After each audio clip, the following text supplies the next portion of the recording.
Charles Dickens, La petite Dorrit, 1855, traduction par William Littlehughes, sous la direction de Paul Laurin. Hachette, 1894. Livre premier. Pauvreté. Chapitre 1er. Au soleil et à l'ombre. Il y a une trentaine d'années, Marseille était un jour en train de rissoler au soleil.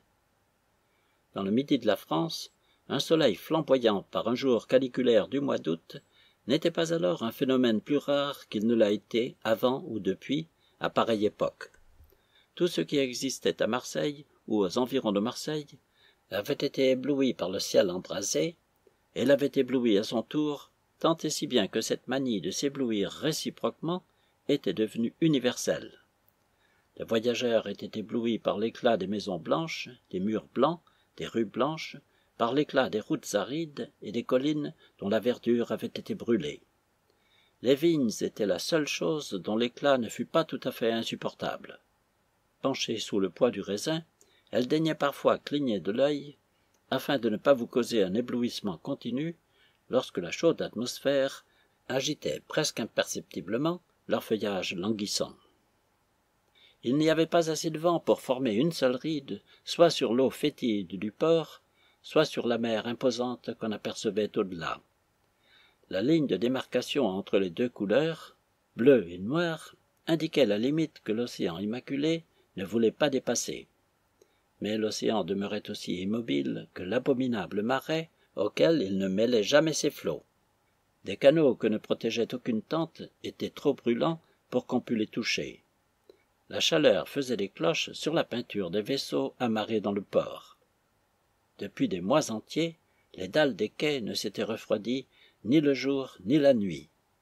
Indiens, Russes, Chinois, Espagnols, Portugais, Anglais, Français, Génois, Napolitains, Vénitiens, Grecs, Turcs, descendants de tous les entrepreneurs de la tour de Babel, que le commerce attirait à Marseille, recherchaient également l'ombre, acceptant n'importe quelle cachette, pourvu qu'elle leur servît d'abri contre l'éclat d'une mer d'un bleu trop ardent pour qu'on pût la regarder, et d'un ciel pourpre où étincelait enchâssé un vaste joyau de feu. Cet éblouissement universel faisait mal aux yeux.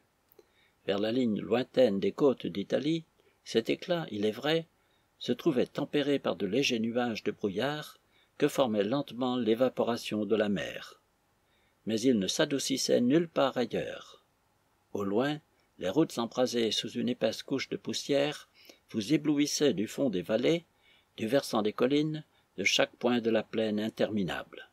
Au loin, les vignes poudreuses qui retombaient en guirlandes autour des chaumières qui bordaient les chemins, et les avenues monotones d'arbres desséchés qui ne donnaient pas d'ombre, languissaient sous l'éclat brûlant de la terre et du ciel. Il en était de même des chevaux aux grelots endormants, attelés à de longues files de voitures, se traînant lentement vers l'intérieur. Il en était de même pour leurs conducteurs à demi couchés, lorsqu'ils se tenaient éveillés, ce qui leur arrivait rarement. Il en était de même pour les laboureurs épuisés de chaleur, qui se traînaient péniblement au milieu des champs. Tout ce qui vivait, tout ce qui poussait, semblait accablé par l'ardent éclat du jour, excepté le lézard qui passait en courant le long des murs crevassés, ou la cigale qui faisait entendre un chant sec et criard comme le son d'une crécelle. La poussière elle-même était tellement rôtie qu'elle en était brune, et on voyait trembloter l'atmosphère comme si l'air aussi était haletant. Persiennes, volets, rideaux, stores sont tous baissés ou tirés, afin de tenir à distance l'éblouissante clarté. Laissez-lui seulement une crevasse ou un trou de serrure, et vous la verrez darder à travers comme un dard chauffé à blanc. Les églises sont les endroits où elle pénètre le moins.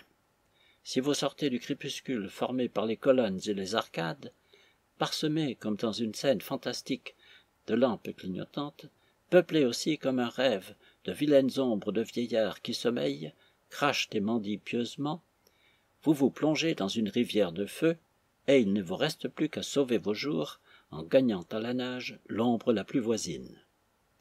Or, Marseille, avec ses habitants qui flânaient et s'allongeaient partout où il y avait de l'ombre, Marseille, où les langues avaient cessé de bourdonner, comme les chiens d'aboyer, mais que troublait parfois le tintamarre discordant des cloches d'église et le roulement impitoyable du tambour, Marseille, on le sentait rien qu'à l'odeur du brûlé, était donc en train de rissoler au soleil. À cette époque, il existait dans la ville une prison abominable. Dans une des salles de cette prison, si repoussante que le soleil importun ne la regardait même pas en face, l'abandonnant à quelque clarté de rebut, à quelque lueur réfléchie, ramassée Dieu sait où, se trouvaient deux hommes. Auprès des deux hommes, il y avait un banc déchiqueté et défiguré, fixé au mur, et sur lequel on avait grossièrement découpé un damier à coups de couteau, avec un jeu de dames formé de vieux boutons et d'os qui avait servi à faire la soupe. Un jeu de dominos, 2 paillassons et 2 ou 3 bouteilles. C'était là tout ce que renfermait la salle, sauf cependant les rats et d'autres vermines invisibles, sauf aussi la vermine visible, c'est-à-dire les deux hommes en question. Le peu de jour qu'elle recevait lui arrivait à travers une grille de fer représentant une assez grande croisée qui permettait d'inspecter à toute heure la prison sans quitter les marches du sombre escalier sur lequel elle donnait. Il y avait une large saillie à cette grille, à l'endroit où l'extrémité inférieure des barreaux était scellée dans la maçonnerie, à 3 ou 4 pieds au-dessus du sol. Sur cette saillie reposait l'un de ces deux hommes, à moitié assis et à moitié couché, les genoux ramassés, les pieds et les épaules plantés contre les parois opposées de la fenêtre.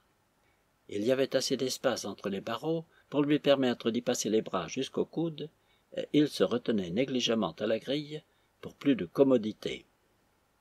Tout y sentait la prison, l'atmosphère emprisonnée, le jour emprisonné, l'humidité emprisonnée, les hommes emprisonnés. Tout enfin était détérioré par la captivité. De même que les prisonniers semblaient flétris et hagards, de même le fer était rouillé, les pierres étaient visqueuses, le bois pourri, l'air raréfié et le jour incertain. Pareil à un puits, à un caveau, à une tombe, la prison ne se doutait seulement pas de l'éclat extérieur. Au milieu même d'une des îles à épices de l'océan Indien, elle aurait conservé intacte son atmosphère corrompue. L'homme couché sur la saillie de la fenêtre grillée avait même très froid. Avec un geste impatient, il ramena d'une de ses épaules son large manteau, de façon à le faire tomber plus lourdement autour de lui, et grommela « Au diable ce brigand de soleil qui ne brille jamais ici !» Il attendait sa pâture et regardait obliquement à travers les barreaux afin de voir le bas de l'escalier, avec une expression assez pareille à celle d'une bête féroce irritée par une attente du même genre. Mais ses yeux, trop rapprochés, n'étaient point placés dans sa tête aussi noblement que ceux du roi des animaux, et ils étaient plus perçants que brillants, espèce d'arme pointue offrant peu de surface pour mieux se cacher. Ils n'avaient ni profondeur ni variété. Ils scintillaient lorsque les paupières se levaient ou s'abaissaient. Jusque-là n'étaient les services qu'ils rendaient aux prisonniers, un horloger en eût pu fabriquer une meilleure paire. Il avait un nez recourbé, assez beau dans son genre, mais qui remontait trop entre les yeux, trop rapprochés eux-mêmes l'un de l'autre. Quant au reste, il était grand et robuste de corps. Il avait des lèvres minces, à en juger par le peu que son épaisse moustache en laissait voir, une masse de cheveux secs, d'une couleur indéfinissable dans leur état inculte, mais offrant çà et là des tons rougeâtres. La main avec laquelle il se retenait au barreau de la croisée, toute contournée sur le dos de vilaines égratignures fraîchement cicatrisées, était extrêmement potelée. Elle eût-même été extrêmement blanche, sans la souillure de la prison. L'autre prisonnier dormait par terre sur les dalles, recouvert d'un habit brun de drap grossier. « Lève-toi, animal !» gronda son compagnon. « Je ne veux pas que tu dormes quand j'ai faim. »« Ça m'est égal, maître, » répondit l'animal d'un ton soumis et avec une certaine gaieté. « Je me réveille quand je veux, je dors quand je veux. Ça m'est égal. » Tout en parlant, il s'était levé, secoué, gratté. Il attacha négligemment son habit brun autour de son cou, en croisant les manches, ce vêtement venait de lui servir de couverture, et s'assit en bâillant sur le pavé humide, le dos appuyé contre le mur qui faisait face à la grille. « Dis-moi quelle heure il est » grommela l'autre. Midi va sonner dans 40 minutes. » Pendant la courte pause qu'il avait faite, il avait regardé tout autour de la prison, comme pour y chercher un renseignement exact. « Tu es donc une horloge? Comment fais-tu pour toujours connaître l'heure? »« Je n'en sais rien, mais je puis toujours dire l'heure qu'il est, comme l'endroit où je suis. On m'a amené ici pendant la nuit et au sortir d'un bateau. Cela ne m'empêche pas de savoir où je suis. Voyez un peu. Port de Marseille. » Il était déjà à genoux sur les dalles, dessinant la carte avec son doigt basané. « Toulon, où il y a un bagne. L'Espagne là-bas. Alger un peu plus loin. Voilà Nice qui se faufile à gauche. En faisant le tour de cette corniche, nous trouvons Gênes, Jeté, port de Gênes, Lazaretto. La ville est ici. Là, les jardins en terrasse où rougit la belladone. Ici, Portofino. En avant pour Livourne. En avant encore pour Civitavecchia. Puis vous arrivez tout droit à... Comment? Il n'y a plus de place pour Naples? » Il était arrivé jusqu'au mur à cet endroit de son plan. Mais c'est égal, Naples est là-dedans. Il resta à genoux, regardant son camarade de geôle d'un air assez animé pour une prison. C'était un petit homme au teint basané, vif et agile, bien qu'un peu trapu. Des boucles d'oreilles à ses oreilles brunes, des dents blanches éclairant l'expression grotesque de son visage brun, une barbe épaisse et d'un noir de jais qui encadrait sa gorge brune, une chemise rouge, toute déchirée, s'ouvrant sur sa poitrine brune, un large pantalon de marin, des souliers passables, un long bonnet rouge, la taille entourée d'une ceinture rouge où était passé un couteau, voilà son signalement. Voyons un peu si je vais revenir de Naples comme j'y suis allé. Tenez, mon maître, Civitavecchia, Livourne, Portofino, Gênes, la corniche devant Nice, qui est là-dedans, Marseille, vous et moi. L'appartement du geôlier et ses clés sont à l'endroit où je pose ce pouce, et c'est là, à mon poignet, que l'on garde le grand rasoir national dans sa gaine. C'est là qu'on tient souplée la guillotine. » L'autre prisonnier cracha tout à coup sur le pavé, et on entendit une espèce de gargouillement dans sa gorge. Presque au même instant, on entendit une autre espèce de gargouillement dans la gorge de quelque serrure qui s'ouvrait au-dessous de la prison, puis une porte se referma avec bruit. On gravissait lentement les marches de l'escalier. Le bavardage d'une petite voix bien douce se mêla au bruit des pas, et bientôt le geôlier parut, portant sa fille, âgée de 3 ou 4 ans, et un panier. « Comment ça va-t-il cet après-midi, messieurs? Ma petite, vous le voyez, m'accompagne dans ma tournée pour voir les oiseaux de son père.